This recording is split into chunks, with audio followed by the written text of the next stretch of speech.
This is video on statics of planar forces. We are dealing with concurrent forces, and in this particular video we are going to study how we find two unknowns in a given problem. Of course, assuming all other data is given. Now, it's always worthwhile to look at the overall study plan of statics. See, there are two parts, concurrent and non-concurrent, and each of them there are problems on finding, resultant, and solving equilibrium problems. Now, here we are dealing with statics of coplanar forces, concurrent forces, and we are going to look at equilibrium problems, and in that we are going to study how to find two unknowns. So, let's take up a problem which says, find the force F4 so as to give the resultant of the system of forces as shown in the sketch. So what is given is, see, the three forces are given. Fourth force just said that it exists, but its value and inclination is not given. But instead what they have said is these four forces together give a resultant whose magnitude is 800 newtons and which is inclined at 50 degrees with horizon. Now, how we are going to tackle it is like this. We are going to take out all the x components of all the forces, including the unknown force, which we are going to assume as F4 inclined at theta degree with horizon.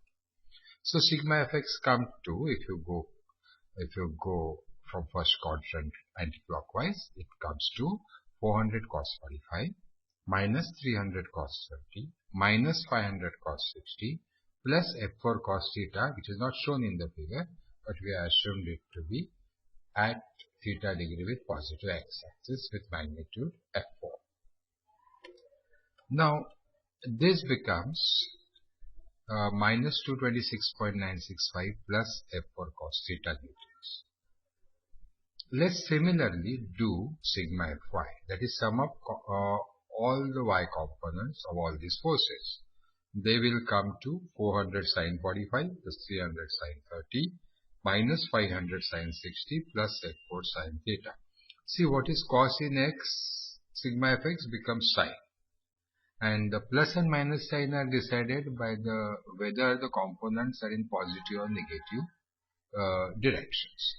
So you have here sigma Fy, which comes to minus 0.17 plus F4 sin theta. Now, if this is sigma fx and this is sigma Fy, and if R equal to 800 Newton is really the resultant, then x component of R should also be sigma fx, and y component of R should also be sigma Fy. So we are going to approach the problem in this manner. Let's keep this aside. Let's look at R, and then sigma fx is also equal to 800 cos 50. Now we put this value up there in the first equation, and we get expression for F4 cos theta as 741.195. We do same thing for the y component. Sigma Fy will be minus 800 sin 50. See, sin we take because we are taking y component, and negative because, see, if you see carefully the way the resultant is, the y component will be in negative y direction. That's why that minus sign. So we now have sigma Fy worked out also using other forces. So we equate these two and we come up with F4 sin theta. Now we take F4 cos theta and F4 sin theta, which we have just obtained together. Now these two equations will enable us to calculate theta and F4. For calculating theta is very simple. Just divide, find tan theta and theta, and substitute this theta in one of these equations, and you will get F4. So we have worked out F4 magnitude, we have worked out F4's direction, but leaving answer like this is not enough. You have to show it on the figure. like this. So we say that our answer is that unknown force is 961.81 Newton, inclined at 39.59 degree, and it is in the fourth quadrant for the simple reason that if you see f4 sine theta and f4 cos theta, the x and y components, x component is in uh, positive x direction, y component is in negative y direction. Obviously, the f4 will be in the fourth quadrant. And when we do tan theta, angle is always with tan theta is sigma fy by sigma fx, or y component of force upon x component of force. The angle is always with x axis. Okay, so this, when you represent in a pictorial form, is a complete answer to the problem. Let's go to one more problem. Here what we are saying is, under the action of 5 forces, following system is in equilibrium, and we are required to find the fifth force. See carefully the figure. 4 forces are given. Fifth is not given. But what you are told is the resultant of 5 forces is 0. Means if you take sigma fx for all these 5 forces, it will be 0. And if you take sigma fy for all these forces, that will be 0. So let's work out sigma fx. What it is 18 cos 0. Yeah, 18 is inclined at 0 degree with x axis. So if we take cos 0, fine. 22.5 cos 45. Then plus 15 cos 90. Well, cos 90 is 0. We could have ignored it, but then we wanted to write all the forces, so we are written it.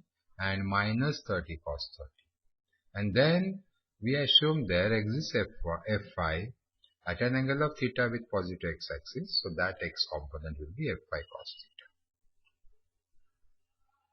So Fx in compact form, sigma Fx in compact form looks like 7.929 plus Fy cos theta.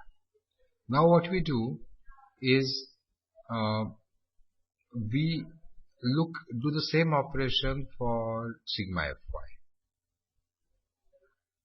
So sigma Fy will be 18 sin 0 plus 22 sin 45 plus 15 sin 90 minus 30 sin 30 plus Fy sin theta. And simplifying it, we have our equation 2. Now, using 1 and 2, like we did in previous problem, we can easily solve for theta and solve for Fy. Divide, you get tan theta and the theta, and then we substitute this theta in either 1 or 2. Here we have done it in equation 2, and we get Fy. Now this is not enough, because we have to actually show it physically. So it is like this. Now because we do Fy by Fx, angle will always be tan theta. Whatever you get, if you do tan inverse, angle will always be x-axis. How do I know it is in fourth quadrant?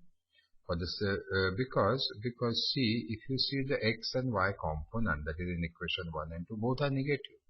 Therefore, whatever the resultant force from these 1 and 2 has to be in the third quadrant. So that's how we know it is at the third quadrant, and it is inclined at 63.5 degree with horizontal. That's a complete answer. Thank you.